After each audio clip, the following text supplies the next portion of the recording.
Chapter 90, Markham's Occupations. Since the period when Markham had made so great a sacrifice of his pecuniary resources in order to effect the liberation of Count Alteroni from a debtor's prison, he had devoted himself to literary pursuits. He aspired to the honors of authorship and composed a tragedy. All young authors, while yet nibbling the grass at the foot of Parnassus, and how many never reach any higher, attempt either poetry or the drama. They invariably fix upon the most difficult tasks, and yet they did not begin learning Greek with Euripides, nor enter upon their initiation into the mysteries of the Latin tongue with Juvenal. There is also another fault into which they invariably fall, and that is an extraordinary tendency to those meretricious ornaments which they seem to mistake for fine writing. Truth and nature may be regarded as a noble flock, furnishing the richest fleece to mankind, but when a series of good writers have exhausted their fleece in weaving the fabrics of genius, their successors are tempted to have recourse to swine for a supply of materials. And we know, besides, that in this attempt, as in the rude dramas called moralities in the Middle Ages, there is a great cry and little wool. It is also liable to the objection that no skill in the workmanship or adjustment in the machinery can give it the beauty and perfection of the raw material which nature has appropriated to the purpose of clothing her favored offspring. Too many writers of the present day, instead of attempting to rival their predecessors in endeavoring to fabricate the genuine fleece derived from this flock of truth and nature into new and exquisite forms, are engaged in shearing the swine, and this labor they can obtain at best, nothing more than erroneous principles of science, worthless paradoxes, unnatural fictions, tinsel poetry, and prose, and unnumbered crudities. Richard Markham was not exempted from these faults. He wrote a tragedy, abounding in beauties and abounding in faults. The most delicious sweets, used in undue proportion with our food and drink, soon become in a high degree offensive and disgusting. Markham heaped figure upon figure, crammed his speeches with metaphors, and traveled many thousands of miles out of his way in search of a similitude, when he had a much better and more simple one close at hand. Nevertheless, his tragedy contained proofs of a brilliant talent, and with much judicious pruning, every element of triumphant success. So, because he's new at this, he's making some of the mistakes that are really common to brand new authors, but there is stuff in it that's worth keeping if you could just figure out how to get at it. Having obtained the address of the private residence of the manager of one of the principal metropolitan theaters, Richard sent his tragedy to the great man. He, however, withheld his real name, for he had determined to commence his literary career under a feigned one, so that, in case he should prove unsuccessful, his failure might not become known to his friends the Munros, or reach the ears of his well-beloved Isabella. For the same reason, he did not give his proper address in the letter which accompanied the drama, but requested that a reply might be sent to Edward Preston to the care of Mr. Dyson, his solicitor. He did not mention to a single soul, not even to Munro or the faithful Whittingham, the circumstance of his authorship. He reflected that if he succeeded, it would then be time to communicate his happiness, but that if he failed, it would be useless to wound others by imparting to them his disappointments. He had ceased to be sanguine about anything in this world, for he had met with too many misfortunes to anticipate much success in life, and his only ambition was to obtain an honorable livelihood. Oh, poor Mark. Oh, Richard. I'm not so much worried about him anymore as just sad for him. Scarcely a week had elapsed after Markham had sent his drama to the manager when he received a letter from this gentleman. The contents were laconic enough but explicit. The manager had perused the tragedy with feelings of extreme satisfaction. He congratulated the writer upon the skill which he had made his combinations to produce stage effect. He suggested a few alterations and considerable abbreviations, and concluded by stating that he should be most happy to introduce so promising an author to the public. A postscript appointed a time for an interview at the manager's own private residence. At 11 o'clock the next morning, Markham was ushered into the presence of the manager. I worry. This is the same theater where Ellen is working, and this is how he's going to find out what she's been up to.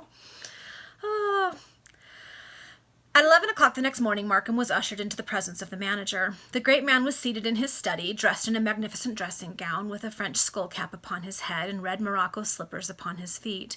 He was a man of middle age, gentlemanly and affable in manner, and possessed of considerable literary abilities.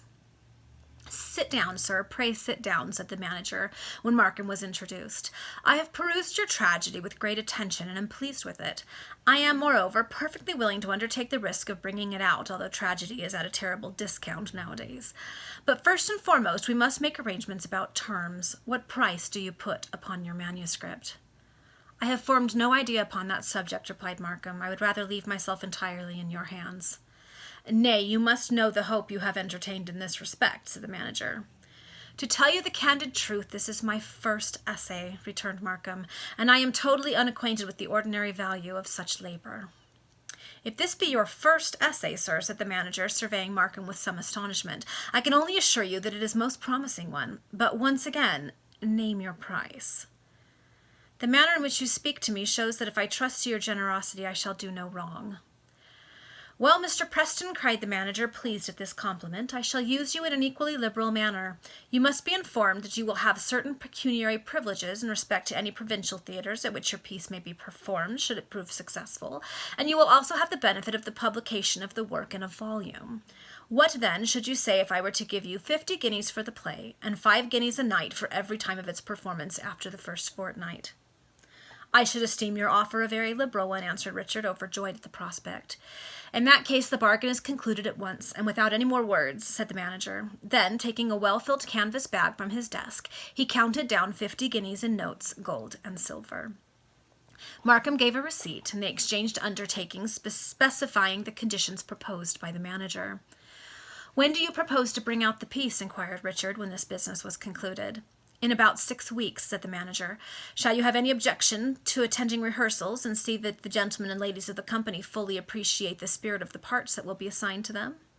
"I shall not have the least objection," answered Markham, "but I am afraid that my experience—" "Well, well," said the manager, smiling, "I will not press you. Leave it all to me. I will see justice done to your design, which I think I understand pretty well.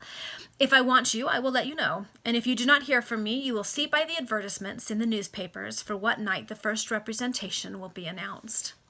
Markham expressed his gratitude to the manager for the kindness with which he had received him, and then took his leave, his heart elated with hope, and his mind relieved from much anxiety respecting the future.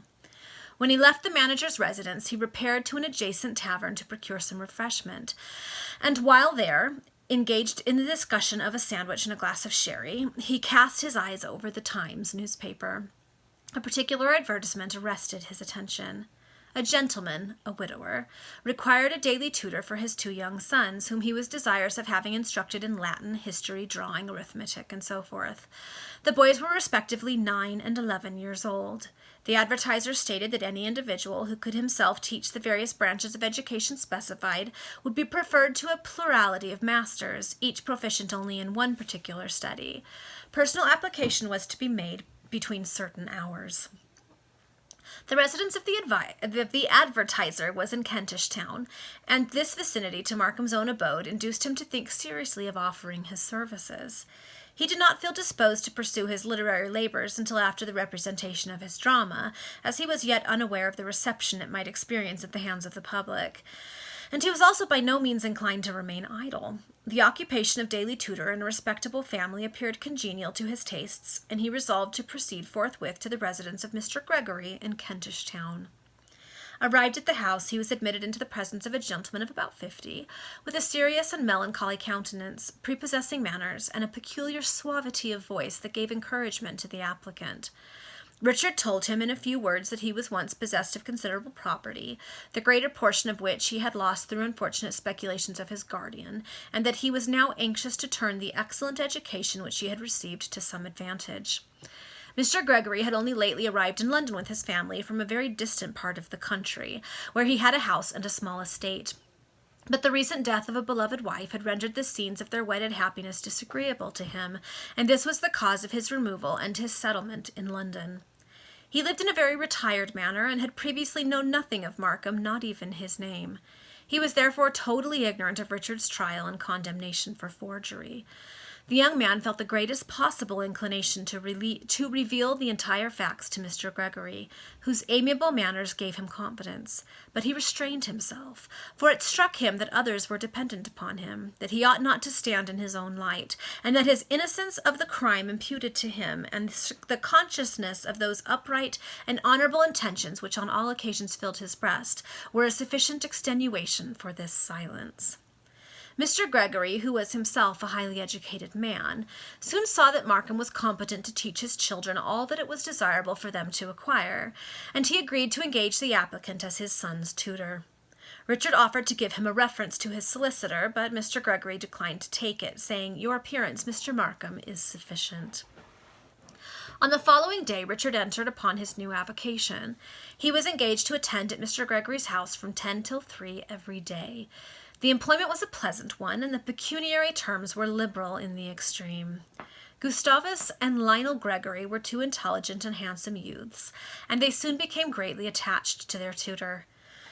From the mere fact of having never been accustomed to tuition, Richard took the greater pains to explain all difficult subjects to them, and so well did he adapt his plans of instruction to their juvenile capacities, that in the short space of a month Mr. Gregory was himself perfectly astonished at the advance which his sons had made in their studies.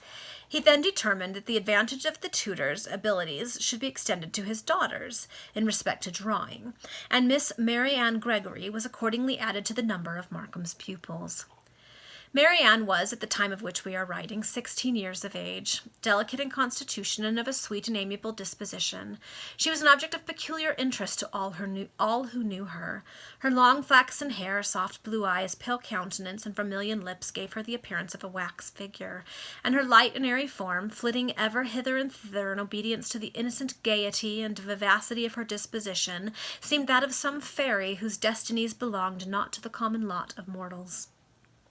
Although she was 16, she was considered but a mere girl, and she romped with her brothers and with the young female friends who occasionally visited her, with all the joyousness and glee of a child of 10 years old. The animation of her countenance was on those occasions radiant and brilliant in the extreme.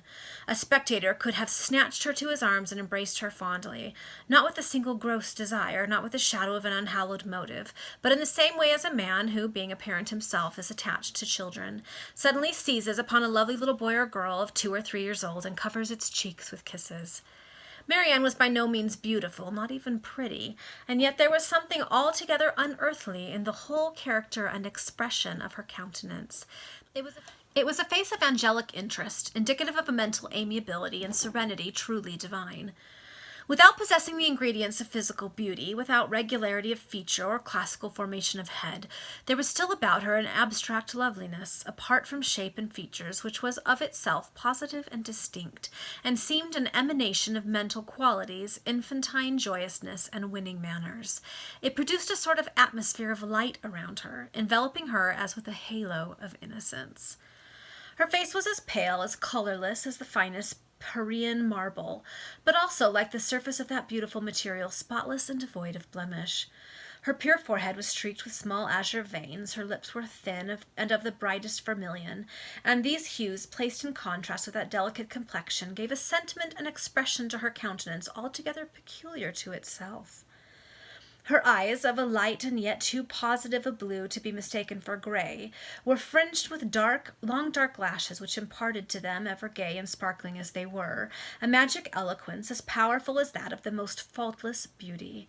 And again, in strange contrast with those dark lashes was her flaxen hair, the whole of which fell in ringlets, and its waves over her shoulders and her back, no portion of it being collected in a knot behind. Then her form, it was so slight as to appear almost etherealized, and yet there was no mistaking the symmetry of its proportions. Thus, without being actually beautiful, Mary Ann was a creature of light and joy, who was calculated to interest, fascinate, and win, in a manner which produced feelings of admiration and of love. Her appearance, therefore, produced upon the mind an impression that she was beautiful, very beautiful, and yet, if anyone had paused to analyze her features, she would have been found to possess no real elements of physical loveliness. She was charming, fascinating, bewitching, interesting, therefore lovely in one sense and lovable in all respects. Marianne was a difficult pupil to teach. In the midst of the most serious study, that charming and volatile creature would start from her chair, run to her piano, and commence a lively air, which she would leave also unfinished, and then narrate some sprightly anecdote or utter some artless sally which would create a general laugh. The seriousness of the tutor would be disturbed in spite of himself, and even her father, if present, could not find it in his heart to scold.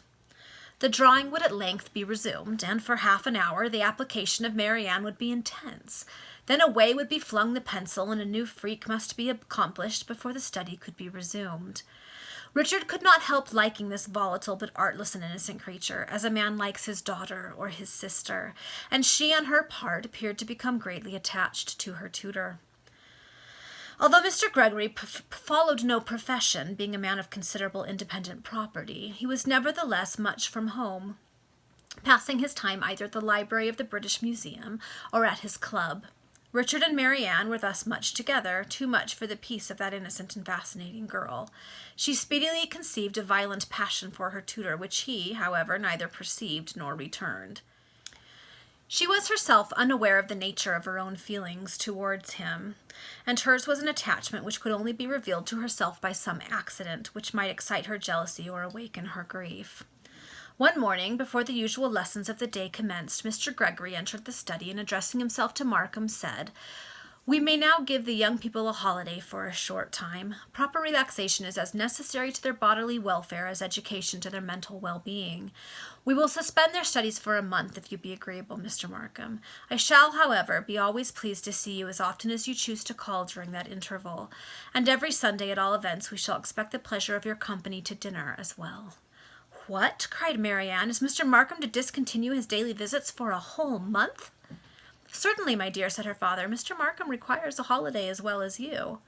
"I want no holiday," exclaimed Marianne, pouting her lip in a manner that was quite charming, and which might remind the reader of the petit mot that Esmeralda was accustomed to making in Victor Hugo's admirable novel, Notre Dame de Paris. "But you always take a holiday, my dear," returned her father with a smile, "and therefore you fancy that others do not require a temporary relaxation. Gustavus and Lionel want a holiday, and Mr. Markham cannot be always poring over books and drawings." "Well, I wish Mr. Markham to take trouble to come every morning and give me my drawing lessons," said the young lady, with a little air of decision and firmness, which was quite comic in its way. "And if he will not," she added, "then I will never learn to draw any more, and that is decided." Mr. Gregory surveyed his daughter with an air of astonishment. Probably he half penetrated the secret, for her passion could not be called her secret, because she was totally unconscious of the nature of her feelings and sought to conceal nothing. Had she been aware of the real sentiment which she experienced, she would have at once revealed it, for she was guileless and unsuspicious, ignorant of all deceit, devoid of all hypocrisy, and endowed with as much simplicity and artlessness of a child of 6 years old. "Mr. Markham must have a holiday, my dear," said Mr. Gregory at length, with a peculiar emphasis, "and I beg that no further objection may be offered." Marianne instantly burst into tears, exclaiming in a voice almost choked with sobs, "Mr. Markham may have his holiday if he likes, but I will not learn anything more of him when the studies begin again." And she retired in a pet to another apartment. Markham was himself astonished at this singular behavior on the part of his interesting pupil. He was, however, far from suspecting the real cause, and took his leave with a promise to return to dinner on the following Sunday, until which time there was an interval of 5 days. 3 days after the one on which the above conversation took place, Markham was about to issue from his dwelling to proceed into town for the purpose of calling upon the manager, as he had that morning seen his drama advertised for early representation, when Whittingham informed him that a young lady desired to speak to him in the drawing-room. The idea of Isabella instantly flashed through the mind of Richard, but would she call upon him alone and unattended? No, for Isabella was modesty and prudence personified. Then who could it be? Markham asked this question of his butler. "A remarkable sweet creature," said Whittingham, "and come quite spontaneous-like. Beautiful flaxy hair, and blue eyes, pale complexion." "Impossible! You do not say that, Whittingham," cried Markham, on whom a light now broke. "Do I look like a man that speaks evasively, Master Richard?" demanded the butler, shifting his inseparable companion, the white napkin, from beneath one arm to the other. Markham repaired to the drawing-room. His suspicions were verified. The moment he entered the apartment, he beheld Miss Gregory seated upon the sofa. "Well, Mr. Markham," she said, extending to him her hand and smiling so sweetly with her vermilion lips, which disclosed a set of teeth not quite even, but as white as ivory, that Richard could not find it in his heart to be angry with her. "I was resolved not to pass the day without seeing you, and as you would not come to me, I was compelled to come to you." "But, Miss Gregory," said Markham, "are you not aware that you have taken a most imprudent step, and that the world would highly censure your conduct?" "Why?" demanded Marianne in astonishment. "Because ladies, no matter whether single or married, never call upon single gentlemen, and society has laid down certain rules in this respect, which—" "My dear Mr. Markham, you are not giving me a lesson now, remember, in my father's study," interrupted Marianne, laughing heartily. "I know nothing about the rules of society in this respect, or that respect, or any other respect. All I know is that I cried all night long after you left us the other day, and I have been very miserable until this morning, when I suddenly recollected that I knew your address and could come and call on you." "If your father were to know that you came hither," said Richard, "he would never forgive you, nor ever see me again." "Well, then all we have to do is not to tell my father anything about the manor," said Marianne, with considerable ingenuousness. "But how cross you look, and I thought," she added, ready to cry, "that you would be as pleased to see me as I am to see you." "Yes, Miss Gregory, I am pleased to see you. I am always pleased to see you," answered Markham, by way of soothing the poor girl. "But you must allow me to assure you that this step is the most imprudent, the most thoughtless in the world. I really tremble for the consequences, should your father happen to hear of it." "I tell you over and over again," persisted Miss Gregory, "that my papa shall never know anything at all about the manor. Now then, pray don't be cross, but tell me that you are glad to see me. Speak, Mr. Markham, are you glad to see me?" "How shall I ever be able to convince this artless young creature of the impropriety of her conduct?" murmured Richard within himself. To argue with her too long and too forcibly upon this subject would be to instruct her innocent mind in the evils and vices of society, and to imbue her with ideas which are as yet like a foreign and a strange tongue to her. Innocence, then, is not a pearl of invaluable price to its possessor in this world, since it can so readily prepare the path which might lead to ruin. "You do not answer me. You are thoughtful. You will not speak to me," said Marianne, rising from the sofa with tears in her eyes, and preparing, or rather affecting, an intention to depart. Markham still gave her no reply. He was grieved, deeply grieved, to wound her feelings, but he thought that it would be better to allow her to return home at once, with sentiments of pique and wounded pride, which would prevent a repetition of the same step, than to initiate her into those social mysteries which would only give an impulse to her lively imagination that would probably prove morally injurious to her. But Marianne was incapable of harboring resentment, and she burst into an agony of grief. "Oh, how unkind you are, Markham!" she exclaimed. "After all my endeavors to please you, I thought that you would have experienced as much joy to see me as I felt when I saw you enter the room. Since the day that I lost my dear mother, upwards of 9 years ago, I have never loved anyone so much as I love you, no, not even my father, for I feel that at this moment I could dare even his anger if you were to shelter me. I have long thought that I had no friend but God to whom I could communicate my little secrets, and now I feel as if I could bestow all my confidence upon you. Since the death of my mother, I have never sought my couch without resigning my soul into the hands of God, and without demanding of him an insight into truth and virtue. But now I would rather entrust my safety to you, and I would rather learn all I should know from your lips than from those of another. You ought therefore to treat me with more kindness and consideration than you have done up to this moment. You should bestow upon me an additional share of your attention and notice, because I am anxious to please you. I would do anything to save you pain. I would lay down my life to ensure a prolongation of yours." Oh, man, she's dramatic. Marianne had never spoken so seriously, nor in so impassioned a manner in her life before. She was even astonished herself at the very ideas which she was now expressing for the first time, and which seemed to flow from some inward fountain whose springs she could not check. Markham was astounded. He suddenly comprehended the true situation of the innocent and artless girl in respect to himself.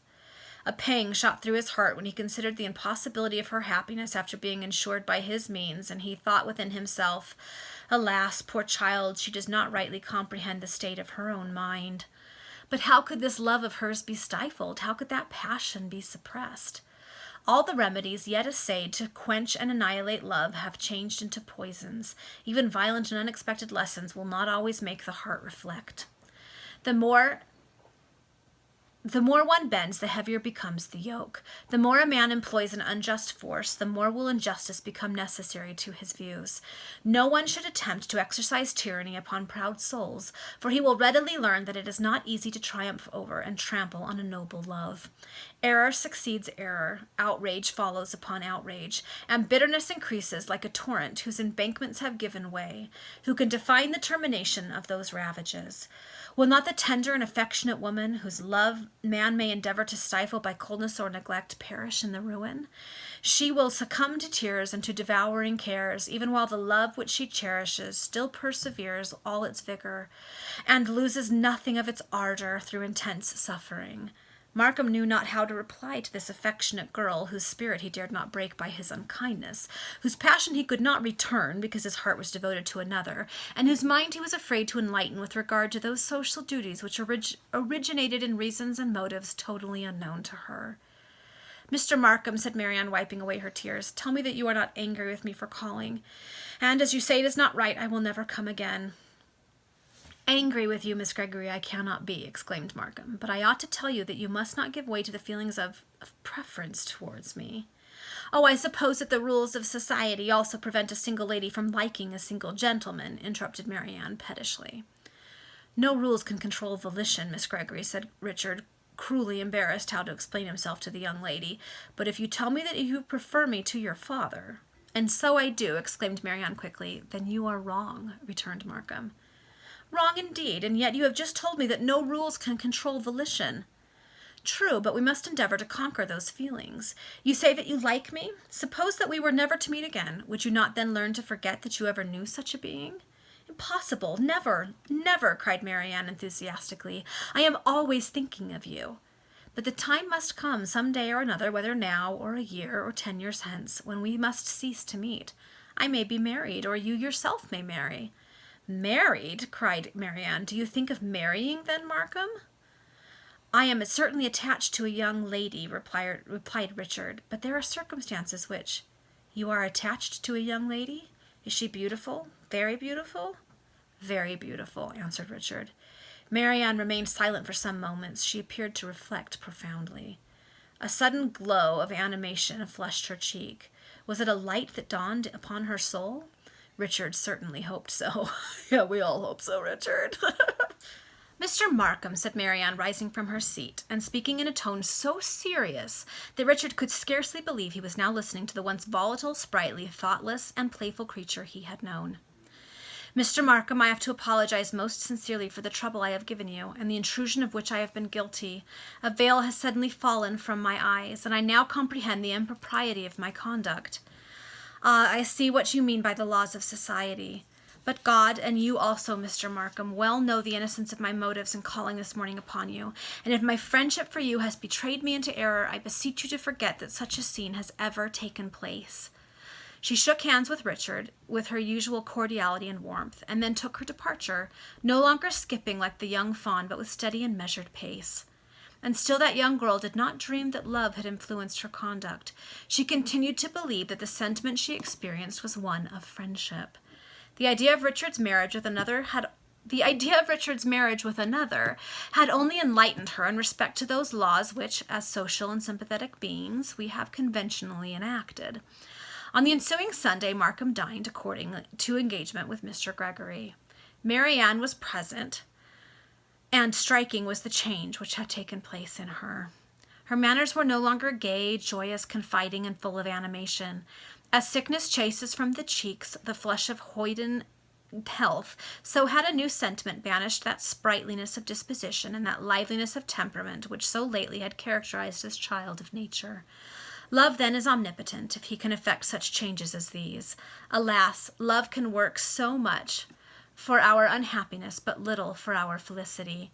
He may make the gladsome companion melancholy and serious, but he seldom covers the countenance of the morose one with smiles. Marianne endeavored to seem as reserved as possible with Richard, and yet from time to time, when she thought he did not notice her, she fixed her eyes upon him with an expression of such heart-devoted tenderness that it seemed as if she were pouring forth her entire soul to the divinity whom she worshipped.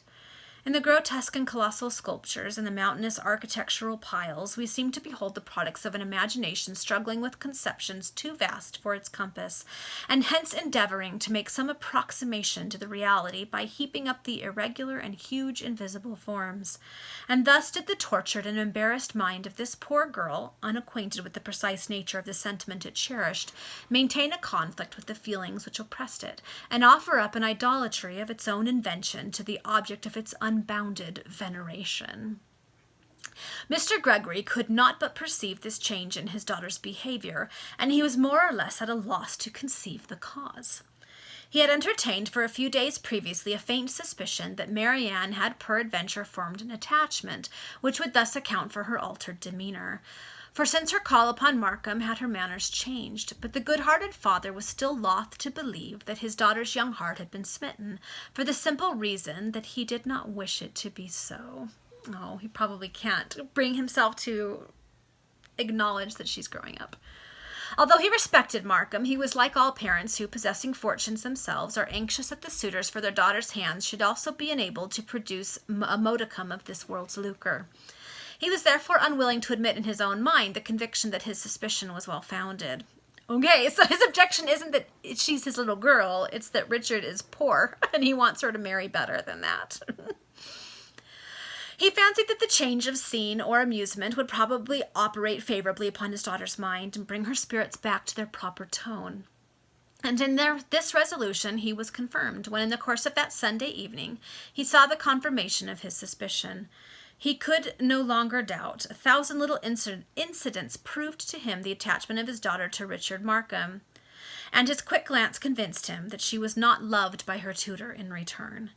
That night Mr. Gregory lay awake, pondering upon the best course to pursue.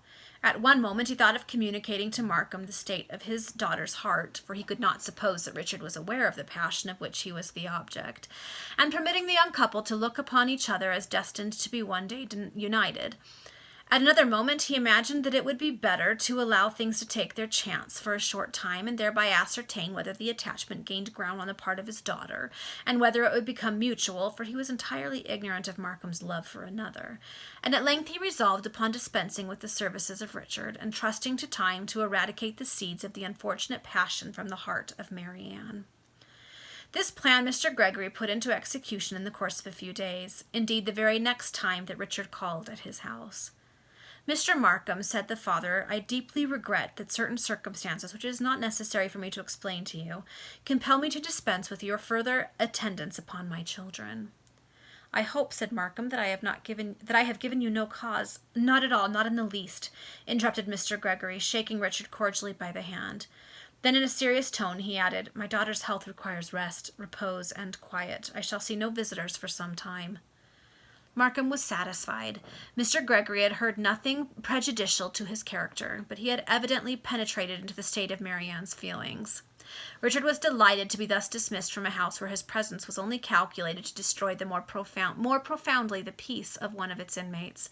Indeed, he himself had already entertained serious ideas of severing his connection with that family. If I can at any time be of service to you, Mr. Markham, in any way you may command me, said Mr. Gregory when the former rose to depart. And do not think that I am merely uttering a cold ceremonial phrase. When I desire you to make use of me as a friend, should you ever require one. Richard thanked Mr. Gregory for his kindness, and took leave of him. He also bade adieu to Gustavus and Lionel, both of whom were deeply affected at the idea of losing the visits of their tutor.